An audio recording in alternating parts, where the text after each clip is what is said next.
Their laughter echoed through the air, as if I couldn't hear their cruel jabs. But every single word found its way to me. The gala took place on a luxurious rooftop, its glass walls gleaming, reflecting not the stars above but the swollen egos inside. Her company was hosting the event, celebrating promotions, fabricated achievements, and performative sentiment. I stood off to the side, near a table at the back, dressed in crisp, tailored clothing, rigid as stone.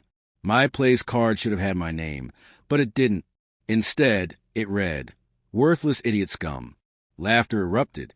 Her co-workers, her boss, the same one she used to call brilliant and daring, and even the fresh-faced interns who never cared enough to remember my name, all joined in. That's when the name-calling began. "Freeloader," someone hissed. Another chimed in, "Parasite."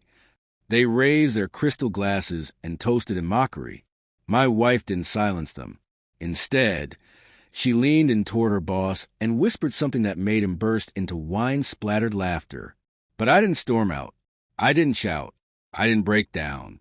I smiled, because I'd been crafting this moment for 6 long months. It hadn't always been like this. A decade ago, she used to run her fingers along mine, whispering how my hands shaped destinies. We began with nothing but shared dreams. I worked punishing double shifts to support her through her MBA.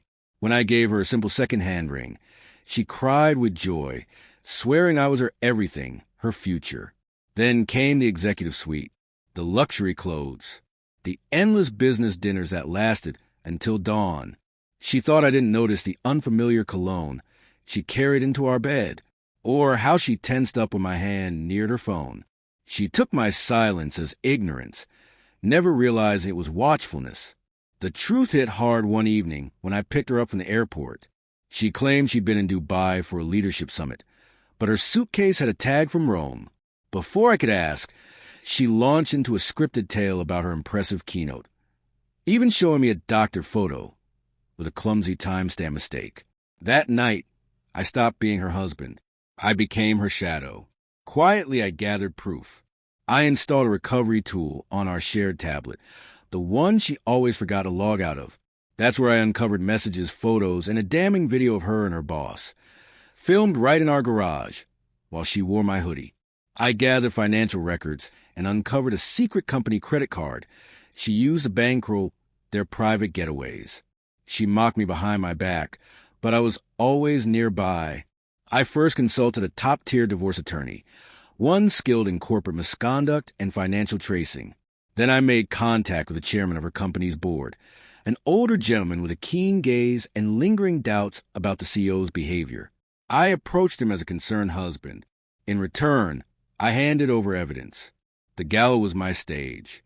I arrived fashionably late, wearing a plain black suit, no tie, no warmth, carrying a USB drive in my pocket and a carefully practiced speech. They were mid-toast when I walked in.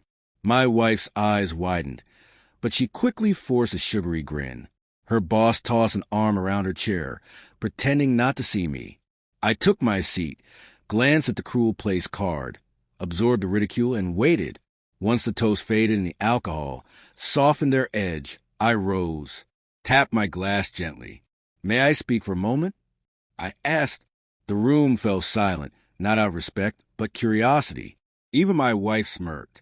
I nodded to the board chairman, seated at the head table. "Tonight," I began, calm and measured, "I sever ties with both this company and the woman I believed I married." Tension rippled across the room. I lifted the USB like a badge.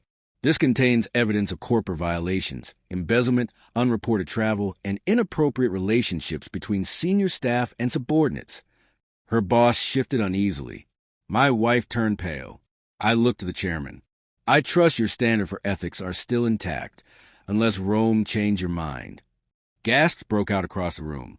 The chairman stood. Security moved swiftly. Her boss was escorted out within moments. My wife trailed behind him, stumbling, tears streaking her face and ruining her makeup. The chairman turned to me. "We'll speak soon." I shook his hand. The aftermath was swift. She was suspended, then dismissed. Her name vanished from the company's site by morning. Her boss was placed under financial investigation. His exit made headlines. As for me, I filed for divorce the very next day. I kept the house. I took half her assets. Legally hers, yes, but rightfully mine. The last time I saw her, she showed up at my door. No ring, puffy eyes, no makeup. It was just a mistake, she whispered. I looked at her, cold and certain. No, I replied. It was a choice. And I closed the door. I sleep peacefully now. Revenge doesn't come from fury. It comes from precision. Justice isn't loud. It's exact. They call me worthless. Scum. But scum can be scorched away. And some things are meant to stay ashes.